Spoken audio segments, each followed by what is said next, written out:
Alright, so now we have shown that we can as well find our beta hat 1 from our knowledge of the relationship between or of the covariance of x and y relative to the variance of x.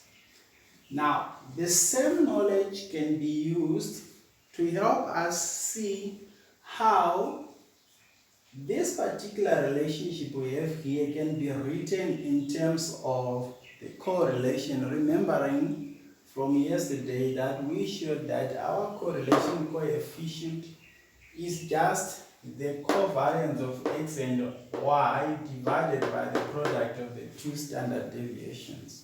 So we can rewrite that and say, well, an alternative way of finding our beta hat 1 is to say covariance of x and y over, now what we know is that variance of x is actually standard deviation of x squared, which can be written as standard deviation of x times standard deviation of x. So I want to write this as standard deviation of x by standard deviation of x.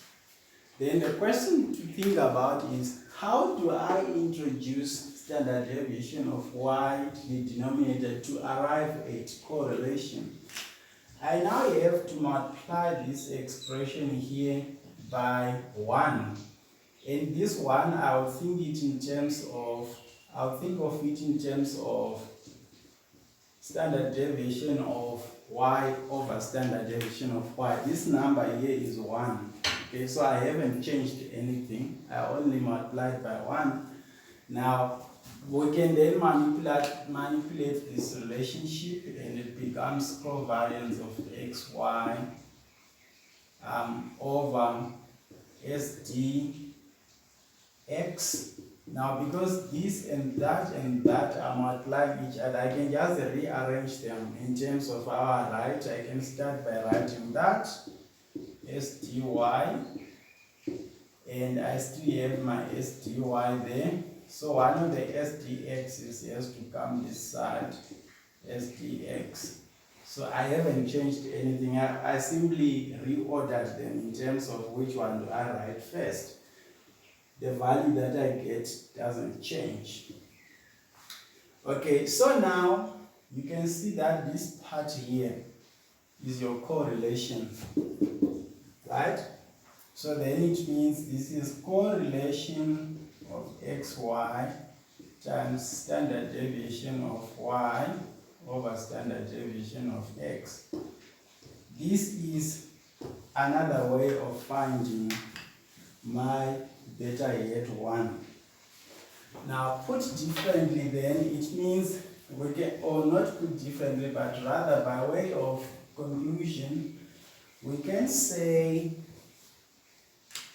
that there are 3 ways of getting beta hat 1, okay?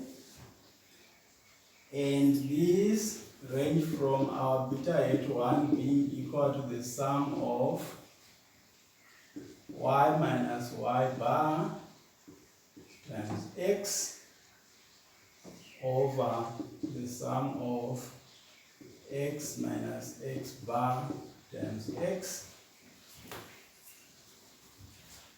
So, which can be rewritten just as sum of y minus y bar x minus x bar over sum of x minus x bar squared. So that's method 1. That's method 1. Then method 2 is to manipulate this, because implicit in this formulation is the idea of variance and covariance. So beta hat 1 is actually equal to the covariance of x and y over the variance of x. And the method that can also give us equally the same answer. It's this one, which is your correlation of xy and standard deviation of y over standard deviation of x. Now, these are three alternative ways of finding the standard deviation, of finding the estimate of the slope parameter. Now, and these are called estimators. These formulas are called estimators. They help us find an estimate of beta hat 1. Now, in an exam situation or a test situation, I can give you any of this information. Your job is to assess the type of information presented in the question. Then using that information and the formula booklet that you are given, there will be a formula booklet as well, which has all these formulas.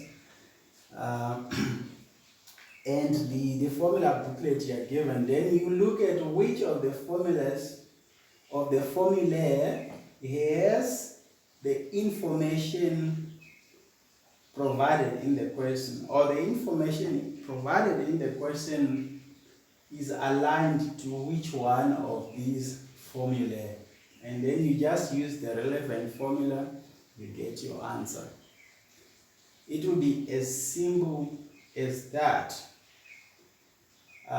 So now what I want us to do is to work through a regression analysis using the wage education example we had in our previous discussions. I want us to illustrate these three methods. Once we are done with that, then we can go home and have coffee. I will stop here. What matters most is for you to master this. Look, it's easier for me to do this, not because I'm always teaching econometrics.